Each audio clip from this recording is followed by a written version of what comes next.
오늘 주제가 코로나 백신 특별법 검토 대응 방안이기 때문에 저희는 학부모 단체로서 발표 주제를 코로나19 피해자 권리 회복 중심 특별법의 필요성에 대해서 좀 말씀드리겠습니다. 저희 단체가 네이버 카페를 운영하고 있는데요. 2022년 11월 10일에 작성한 저희 카페 필독글 중심으로 발제를 하도록 하겠습니다. 이 글의 제목은 충격, 교육청 교육부의 은폐, 학생 백신 접종 후 이상 반응 모니터링 결과 매일 보고받고도 왜 학부모에게 알리지 않았는가입니다. 현재까지 조회수가 4,600건이 넘었습니다. 여러분들 아시다시피 코로나19 백신은 전 국민 강제 백신이었습니다. 특히 학교, 군대 등 단체 생활과 위계가 존재하는 집단에 단체로 강제로 접종을 하였습니다. 이것은 반인륜적인 행위입니다. 따라서 학생들이 20명 이상 사망을 하고 또 전 국민이 2,800명 가량이 사망을 했습니다. 정말 학살행위라고 저는 이렇게 생각을 합니다. 안타깝게도 학교에서는 교사부터 접종을 시작을 했고요. 그래서 백신 접종 후 24세 젊은 교사가 소장이 썩어서 사망하는 일이 일어났습니다. 이어서 고3 학생들에게 접종을 하지 않으면 수능을 볼 수 없다는 기사들을 쏟아내면서 고3 학생들이 단체로 접종이 이루어졌습니다. 접종 2주 만에 고3 학생들이 중증 이상 반응이 54건이 보고되었고요. 하지만 접종을 멈추지 않았습니다. 그리고 사망 학생들이 계속 나왔습니다. 질병관리청은 정말 악하게도 고3 학생들의 이상 반응에 대해서 이상 반응 감시 현황, 발생 현황, 이런 현황 자료를 보고서까지 만들었습니다. 이 보고서가 고3이 학생들과 학부모들에게 전달되지 않았습니다. 백신에 대한 이상 반응에 대해서는 보고서, 모니터링 자료, 어떠한 내용도 공개하지 않았고 이것은 의도적 그리고 조직적 은폐에 해당됩니다. 12세, 17세 고2 초등학교 6학년 소아청소년 백신 접종 역시 백신 패스 제도를 도입하면서 강제하였고 교육부 교육청은 자체적으로 모니터링 부서를 담당자를 정해서 매일매일 이메일로 보고받았습니다. 역시 학교, 학부모, 학생들에게 알려주지 않았습니다. 왜 매일 보고받고도 학부모에게 알리지 않았냐라는 학부모들의 질문에 질병관리청, 교육부, 교육청이 학부모에게 알리라는 지시를 받지 못했다면서 지금 서로 책임을 회피하고 있습니다. 그리고 교육부 담당자가 누구인지, 누가 지시를 했는지 공개하지 않고 있습니다.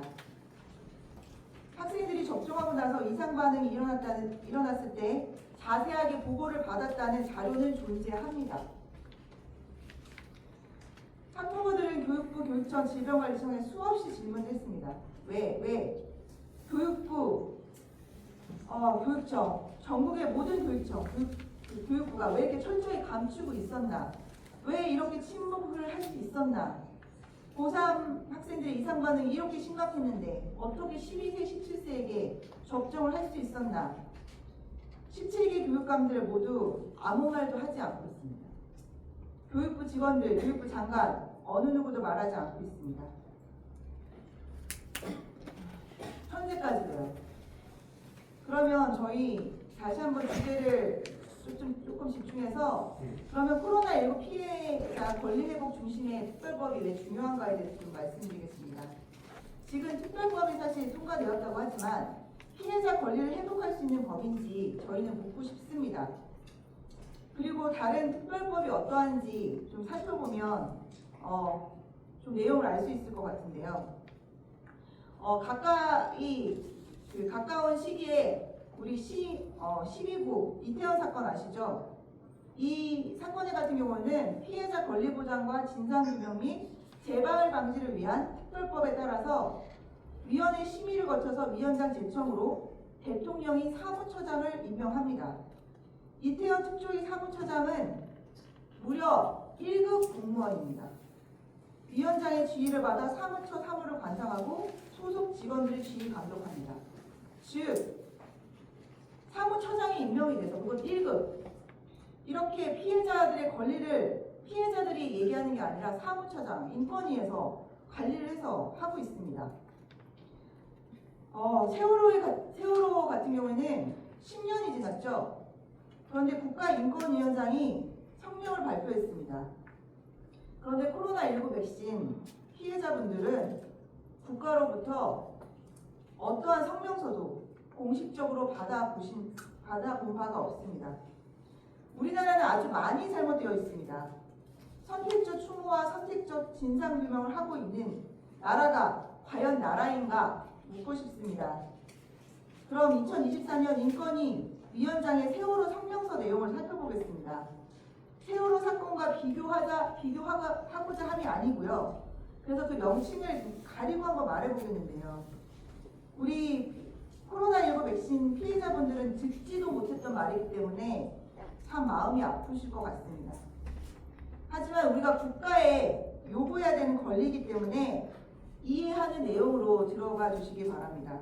이것은 인권위원장이 2024년도에 발표한 내용입니다. 성명서입니다.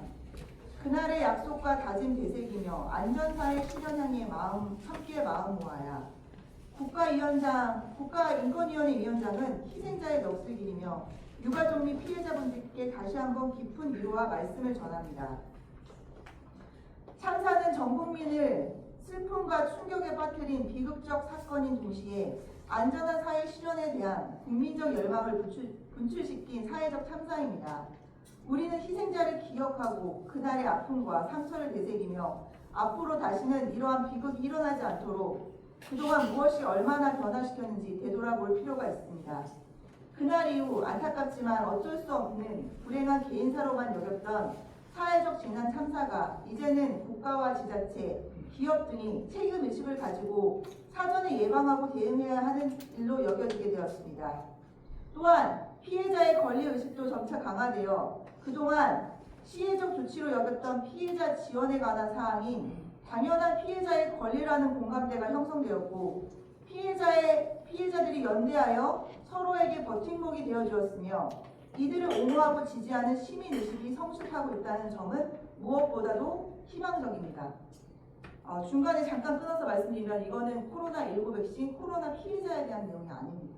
하지만 이에 준하는 것들이 돼야 된다고 해서 제가 한번 살펴보고 있습니다. 내용이 이제 거의 끝나가기 때문에 잘 들어주시기 바랍니다. 이러한 변화의 과정에 유가족과 피해자분들이 항상 함께 해주셨다는 것에 깊은 존경과 감사의 마음을 전합니다. 하지만 한편으로 미안함과 안타까움이 동시에 떠오르는 것을 또한 사실입니다. 참사의 진상을 규명하기 위한 3번의 특별조사기구가 설치되었지만 국민이 납득할 수 있는 책임자 처벌이 이루어지지 못한 현재의 제도가 과연 정의로운 것인지 등에 대한 진지한 성찰이 필요합니다. 사회적 재난 참사 재발 방지 및 안전사회 구축을 위한 근본적인 제도 개선 등 진전이 부족하였습니다. 그간 헌법에 국민의 안전권을 명시하고 생명과 안전에 관한 기본법을 제정하기 위한 노력, 중대한 사회적 재난 참사를 전문적으로 조사하는 독립기구를 설치하기 위한 노력 등이 이어졌지만 안타깝게도 아무런 결실을 맺지 못하였습니다. 앞선 재난 참사로부터 교훈과 변화를 이끌지 못한다면 우리는 계속하여 유사한 재난과 참사에 대한 위험을 안고 살아가야 하고 다음 세대에도 위험한 사회를 물려줄 수밖에 없습니다. 우리 사회에서 더 이상 사회적 재난 참사가 반복되지 않도록 하기 위한 근본적인 제도 개선을 위하여 정부와 국회가 좀 더 힘과 지혜를 모아주시길 다시 한번 당부드립니다. 다시는 당신과 같은 가슴 아픈 희생이 없는 사회가 되도록 하겠다는 약속과 다짐을 되새기면서 우리 모두 안전사회를 열망하는 모든 이들과 연대하여 함께 노력할 때입니다. 참사 희생자와 피해자분들을 잊지 않겠습니다. 이게 바로 10년이 지난 세월호에 대한 인권위원장의 성명서입니다. 저희 이 코로나19 백신 피해, 또 코로나에 대한 피해자분이 얼마나 지금 아무런 것도 받지 못하고 있는지 비교는 좀 아실 수 있겠죠. 그래서 제가 읽은 자료, 우리 코로나 백신자에 대한 것은 아니지만 우리 코로나19 백신 피해자분들의 권리가 회복되기를 반드시 그날이 오기를 저희한테도 최선을 다해서 돕도록 하겠습니다. 마치겠습니다. 바로 이어가겠습니다.